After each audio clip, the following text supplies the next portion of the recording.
we've done this before, but we haven't done it recently. I just want to remind our listeners and our viewers, what does eat the damn cake mean to you? And then say hi. Who the hell are you? Like, who's Jess? Yeah. So, okay, eat the damn cake. I think it's all about saying yes, not just a yes, but like a hell yes to your life.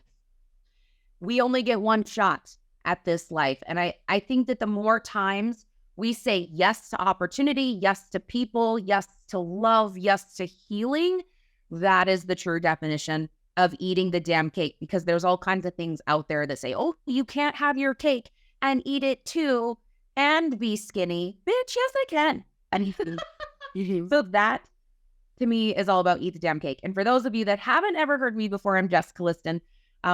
Super excited that Shylo and I get to do this together. So I'm an intuitive life and business coach, and I love to help transform people's lifestyles in every way, and their mindset, their identity, their business, and ultimately help them live a life of freedom. But I want to know, now that we've been doing these episodes, what does eat the damn cake mean for you? Well, so eat the damn cake kind of came around when I was kind of like saying, fuck it. You know what I mean? Like, just eat the damn cake. You know, we in this episode, we're going to talk a lot about identity and weight and all the things. But like, for me, it was like, well, if you're a mom, you shouldn't wear that. You can't look like that. And you shouldn't be taking pictures like that. And I got to this level, I think is when I turned 40, most likely. But I actually was doing this before 40. But really, it's like you give zero fucks when you turn 40. I always tell people that. But I just got to this point where I'm like, no, I'm going to live my life. So what eat the damn cake means for me is live your damn life. Live it out loud. Do not wait or ask for other people's opinions. Everybody's a critic. I mean, I was told yesterday that, I must be going through a midlife crisis. Why? Because we're going to Egypt, because, I'm making some big life moves. It's like, right. No, that's coming from a place of fear. And so what I think eat the damn cake means, stop being afraid, live your damn life, go for it, wear the dress, take the photo, eat the damn cake. Quit sacrificing. That's the other thing about, we're going to kind of segue into our episode right now, because I think this is really important. We could take it literally. And I do want women to eat the damn cake, because how many times have I prepped for a photo shoot, gone on a vacation, and literally tried to diet while I was on vacation just to look good in photos, and then you're miserable. And it's like, how many, think about Christmas and Thanksgiving where I'm like, oh, I shouldn't eat all that. I shouldn't. Eat it. Eat the damn cake. It's like, if you can find a life of balance and you can be good most of the time, there's no reason you can't eat the damn cake. And honestly, absolutely. And our kids need to see us do it. And as mothers, as women entrepreneurs, which I'm Shylo. I'm from Duluth, Minnesota. If nobody knows, a purpose-driven ex-wife, female rebel entrepreneur. I'm ready to help women take it to the next level, just like Jess. Jess is just a proponent of women and rising. And I really want to do this for women, but I want to teach women, those benefits too. Like, you can eat the cake. You can have it all. You can eat it. So let's get into this episode, because we just had a very vulnerable moment before it. And we're just going to have this moment in front of everybody. Let's talk about hair and how important it is to people. And now, don't worry, y'all are going to understand this episode, because Jess was having a vulnerable moment. And I'll be honest with you, I have shed tears, and hair can trigger us. It can make us feel like the most powerful person on the planet. Yeah. Just totally. You're gorgeous, by the way. Gorgeous. And blondes do have more fun. Everybody who's watching, I'm sorry, blondes do have more fun. I know we do. Lots of fun with other blondes. Really do have more fun. She looks beautiful. But you recently cut your hair. So let's just talk about what happened when you did that. Yeah. So if you guys notice in our new branding, which, oh my gosh, I am so freaking stoked for it. Looks sex. Woo! I know. But in our new branding, I have very long, deep red, luscious hair, right? And 2 days ago, I decided to bring the summer vibes, get ready for Egypt, get ready for summer, cut it short, cut it like 22 inches up to shoulder length, so a lap. and then went blonde. I asked her to put in some blonde highlights, and I got way more than I expected. But what I realized is that I was significantly triggered. I was so triggered, in fact, that I have felt my anxiety spike beyond more than I have ever felt. My depression was starting to sink in a little bit, and I thought, seriously? Over hair? Like, you slapping myself metaphorically in the face, like, get it together. It's just hair. But today, I actually realized that the last time that my hair looked anything similar to this was 7 years ago. In this exact month, in fact, on this exact day, April 8th, my husband was diagnosed with cancer. And at the time that my husband was diagnosed with cancer, I had long red hair, but I felt so out of control because I was scared of everything. My kids were babies. My daughter was only 1 at the time, and Nick was diagnosed with cancer. I was working. And so what did I have control over? My hair. So I changed it. And I realized today I have been so triggered, not because of the short blonde, but because the last time I looked this way was when I had such deep emotional, physical, mental pain in my life. And it was just a reminder that I still have wounds, and I've got some healing to do. You're not the only one. So I know you hesitated to tell me originally, like, oh, we'll talk about it later. But it's like, no, we'll talk about it now because you have a trip to Egypt coming up. And I had messaged in our little group, hey, should I keep my extensions in or not? Because it's a lot of work. And I love my long hair, but I also loved my short hair. But what happened to me this week is when I was like, oh God, do I take them out? This can seem petty, but the real reason it was bothering me is because I'm like, well, I don't want to take them out and then look awful. Because the last time I had short hair, what I remember, it's not true, was when I gained 40 pounds, like rapidly. And I had short hair at the time. And it was, I have that really thick, wavy hair. And when I'm thin, it looks super sexy. But all I can remember, it's not even the last time I had short hair, because I just had short hair, 9 months ago. It wasn't that bad. I loved it then, but it was all I can remember of short hair, even though I know it's not true. Remember when you look that bad, you're going to go on vacation and have short hair? Like, it's so crazy. But I did that today, and I'm like, but it was about control. And it's like, I can control my hair, and I know how beautiful I feel with my hair. So I'm going to keep it this way. But it's a real thing, you guys, because it goes back to deep wounds. Yes. So, yep. And the same thing happened too, right? Where the last time I had hair that looked something similar to this, I was literally 40 pounds heavier than I am right now. My face was very round because I was 40 pounds heavier. And so instantly I went from, oh my gosh, this is such a great idea. I saw these hair inspiration pictures on Pinterest. We know everybody goes down the Pinterest rabbit hole. And then you get it done and you're like, oh, fuck, what did I just do? Because now I'm going to be, now do I fat? Am I fat? Do I have a fat face? Am I round? And then you just start spiraling. So I understand the trigger of your hair versus the weight and looking good in pictures or looking back at pictures, and you have this quote unquote like amazing experience, but you look back on it and you're like, ugh. No, it's the actual trauma behind the weight gain. So where we went, so what you went through, it wasn't the weight gain, it was why you gained weight. And that is really what you were reminded of. Your husband was diagnosed with cancer, life was spiraling. I was going through a lawsuit, and I was dealing with a really tough time in my marriage on top of it. So it was like, it was the hardest time in my life the last time when I remember. So what my brain remembers, even though 9 months ago I had short hair, I looked great. Like, it wasn't about 9 months ago. I instantly go, oh, that time I was fat. Why was I fat? It's that feeling of anxiety, depression, all those things coming back. It's not the hair. It's not the look. It's how awful you felt when you had that hair. Yep. And that is what really got me. But I was telling you earlier, it wasn't the only time that's happened. I cut my hair one other time so short, like edgy, like inverted crazy hair. And I ended up gaining after it a lot of weight because I met somebody and I was young and I was so happy eating all the things and I gained a lot of weight.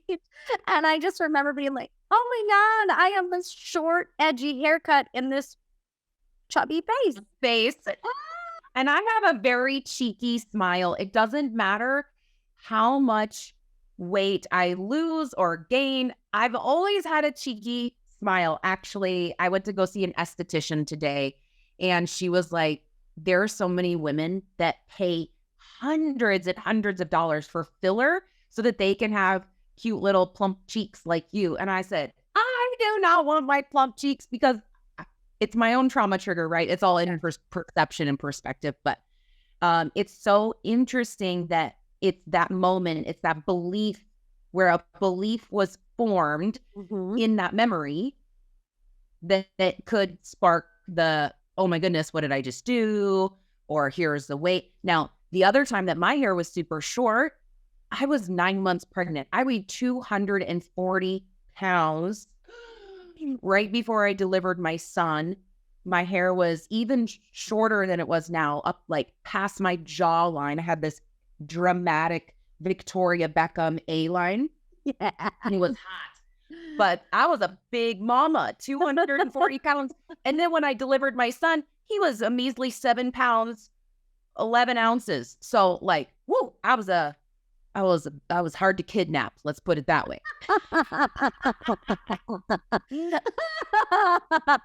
I get it.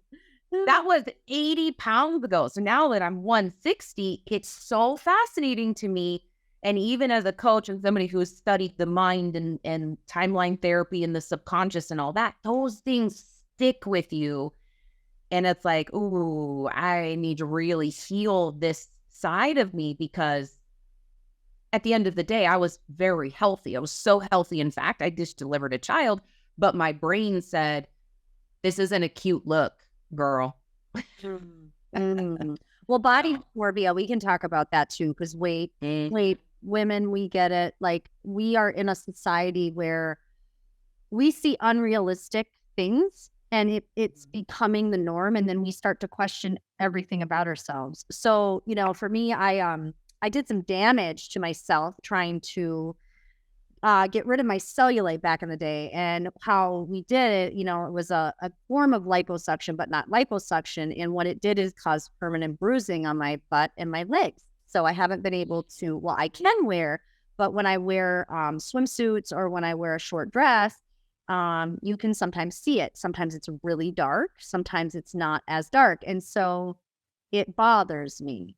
And when I feel like I'm losing control, what I tend to do is I look at that and I start to obsess over it and I let it eat at me. So I will instantly see it and it'll magnify itself. I'm like, how do I fix this? How do I fix this? I even went to the doctor and asked, this was crazy. This was like last month. And I'm like, oh, is there any way to fix this with Sculptra? And so the Sculptra kind of does a lay over it. And they wanted to charge me $64,000. $64,000. And I seriously wanted to cry and be like, do you know? And it would have instantly fixed it. That's what's sad. I'm like, I can't justify it. I can't do that. Plus, Sculptra is not permanent. Anyways, it's not about that.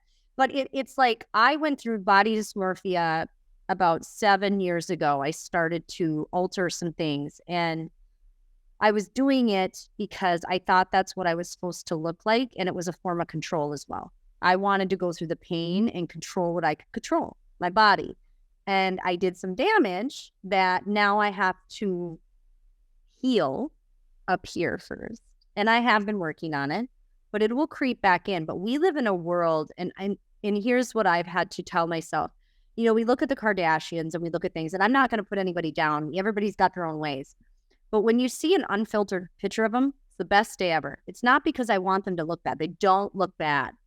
It's like, yeah, you do have scars. They have scars, y'all. You don't have a surgery without scars. I'm going to tell everybody that. Like, There's no such thing. And there are times where you can get away with it and they can be hidden. But when you're doing major stuff, there's major scarring. And my scars, I have some scars that I hated. I'm like, I hate these. And they have affected me. So, it's real. I battle it. We are going on vacation. I'm excited. I've gained a little bit of weight since we went to Salt Lake City. So Jess and I were just at an event, and I gained belly fat due to some stress and the way I was eating.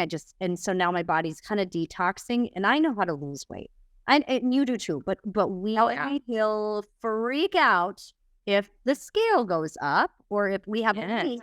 So let's talk about you real quick. We'll swap it over to you because I know that you were having this moment too. And the scale is not your friend. You can't look at that and judge what's actually in front of you. But tell me about like your last couple weeks too, because I know you felt this. Yeah, I love this topic because body dysmorphia is where, for anybody listening who doesn't really know what that is, it's where you view yourself in your mind's eye as different than what is reality. And so sometimes in my mind's eye, I still see myself as 240 pounds, whereas right now I weigh 160. I still see myself as a size 16 pants, and right now I'm a size 6'8". Now, I'm also 5'8", so I'm very tall, and I'm very muscular because I play sports 3 nights a week.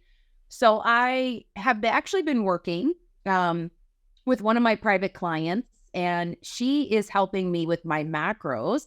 I've never, ever tracked macros before in my life, but I was severely under eating. I'm going to call myself keto corrupted. Now, for anybody out there,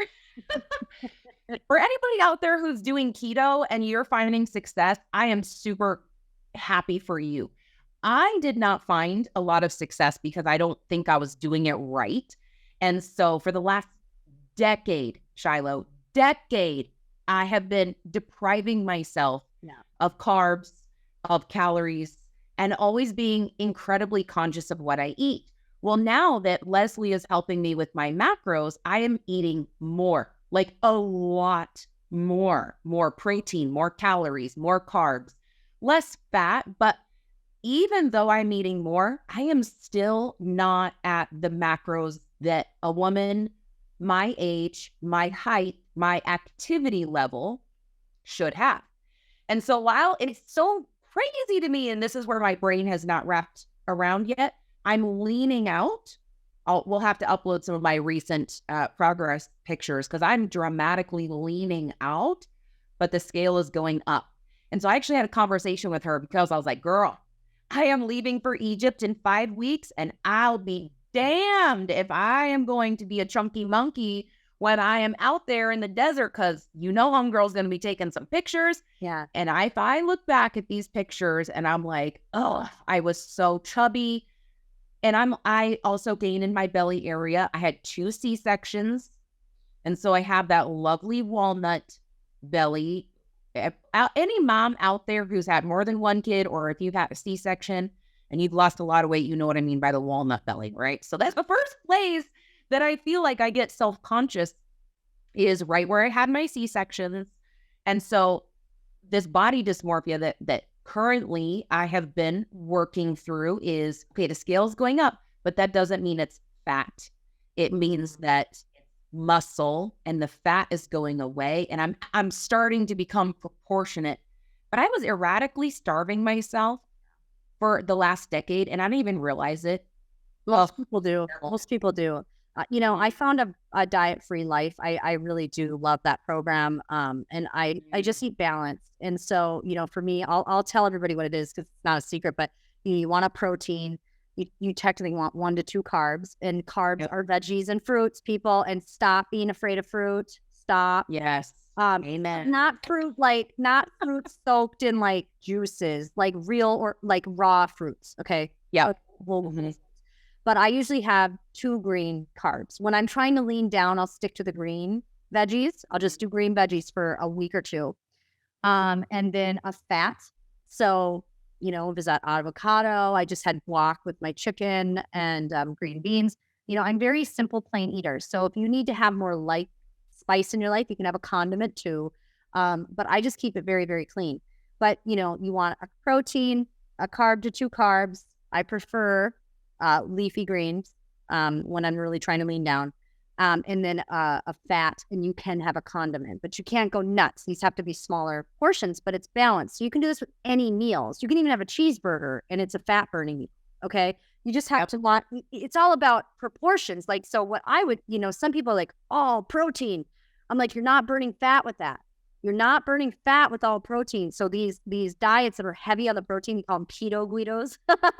Oh yeah, I've heard of that too. Yep. These guys, it's usually gym guys who are they're eating raw eggs and they're going nuts with all this protein. They're having heart attacks and they're having all these issues because they're not getting this balance. And you gotta have carbs. Okay. So I stopped being afraid of carbs. And the other key and little trick that I'll give everybody, a little freebie, is that if you add 20 to 30 minutes of fasted cardio, I don't fast. I don't believe in intermittent fasting. Fasting is natural when you sleep. You do fast naturally. So, or you break your fast in the morning, I want you to take a walk. And this is not running. This is not weightlifting. This is not heavy exercise. Do not go to a 45-minute class. This is not what I'm telling you to do. I'm saying take a walk, move your body, incline on a treadmill. Great. On a stationary bike. Great. Nothing crazy. You're not going to go sprint. 20 to 30 minutes. Go get a shake. Have your supplements. You will see weight loss within 3 days just doing it. You could change. That's why I read my Peloton. Nothing else. You could do nothing else. I can guarantee you're going to lose some weight. Might not be a ton, depending on what's going on, but you will. So I know if I do those things, I'm fine.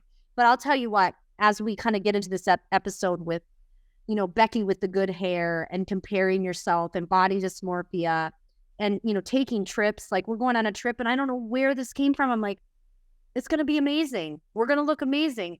All of a sudden, all these old things, like, what if I look horrible? Like the worst I've ever looked in my life. I'm like, what? Where is this coming from? I like, where am I getting this?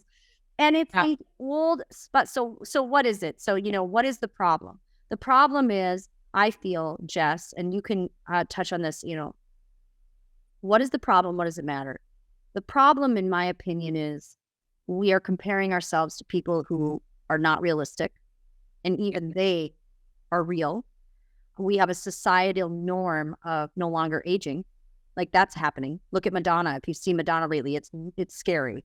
What she did was really bad. Jennifer Aniston, it's like girl never ages. But she's actually doing it the right way, even though she's aging, but she's not aging.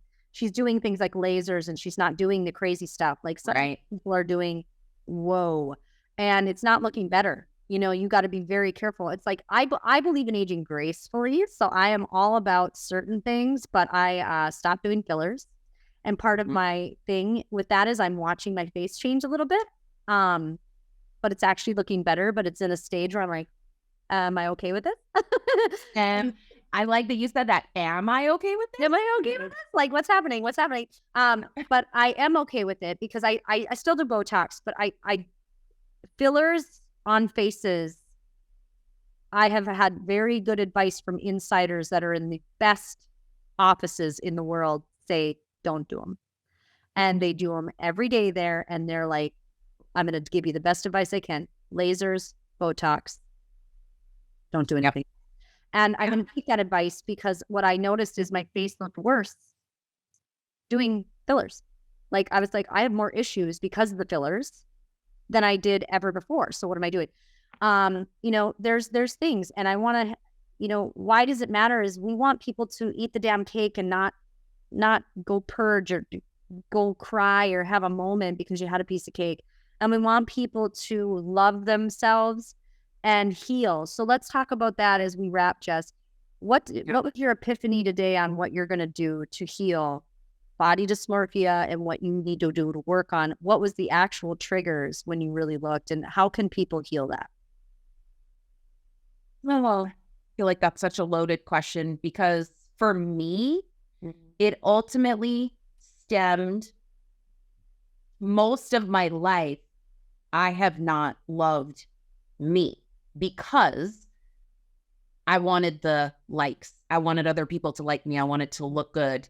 And when I look back at pictures, it's, damn, I was trying so hard to look a certain way just because I wanted other people to like me. So you were whoring. I was total whoring. That's another episode, and that's another episode. Yes, but I was doing all the things that I was doing, both to numb my pain and to deceive people to think that I was fine because I just wanted them to like me and I wanted them to think that I was happy. But ultimately, it was such a pivotal point in my life that, 7 years ago, I wasn't in a deep emotional place, and I was scared and I was hurt and I didn't know what to do with myself. I hadn't grown and like developed myself right into the person that I am. But I'm also thankful for that experience because it gave me true grit and it gave me a chance to figure out what is actually important in life and what am I really doing. So now the decisions that I make, it's because I actually like this and because this is what I want for me, not because I feel like I have to keep up and not because I feel like, oh, I better look good in these pictures because I want all the likes and all the comments and like all that nonsense. So it's a thing though, because it's when you're in business and online and you're in the social media space, everybody has social media, but when you build a business from it, it's very easy to get caught up in those habits. And I have had to break that feeling. Like the algorithm's been awful. And as we wrap, I'll just say this because I was getting frustrated lately because I'm like, I'm getting like no likes. And I just found myself like, it's not about the likes. It's about engaging and impacting. But you do get wrapped up in it. You're like, oh, what if I look irrelevant? What if I'm not getting enough likes? People think I'm, not good enough. It's like, oh my God, get over it. No, it's not, but it does create it. Social media is a blessing and it's a curse, and it's created such good things and it's created a lot of new issues, and we have to navigate them. And so as we wrap, how I feel about our trip, it's going to be fantastic. You look beautiful. I love you as a blonde, by the way. I am so excited just to have the experience. So have the experiences, live your fucking life and eat the damn cake. Yep. That's what I have to say. I agree. And do it because you're wholeheartedly excited. Not because you're worried about what he said, she said, she's going to say, he's going to say, what do they think? Who gives a flying pancake? Like, exactly. Do it because you're excited to live without the distraction of any other person. So that I am super excited to rewire this portion of my mind again and to truly heal this trauma that has recently come up, because this is going to be an amazing experience. We are completely different people than we were 9 months ago, a year ago, 5 years ago, 7 years ago. And this is an opportunity for us to not only have the experience the food in that culture. Oh my gosh, I cannot wait for Egyptian food, but also to have the pictures and in 6 months from now, in a year from now, in 5 years from now, to look back and be like, damn, I look good. I still look good. Like, I love who I am. And that's what I want everybody to know is you get to decide not only how you feel now, but how you're going to choose to feel in the future. Mm-hmm. So that's what I want you to remember as we continue to eat the jam cake. And you don't regress, you only move forward. So always remember that when you feel like, what about when I was like this? There's no such thing as regression. You've already been through it. You moved through it. And if you've healed it, you're really not going to regress. But there is no such thing as regression. So Jess, thank you so much for an amazing episode.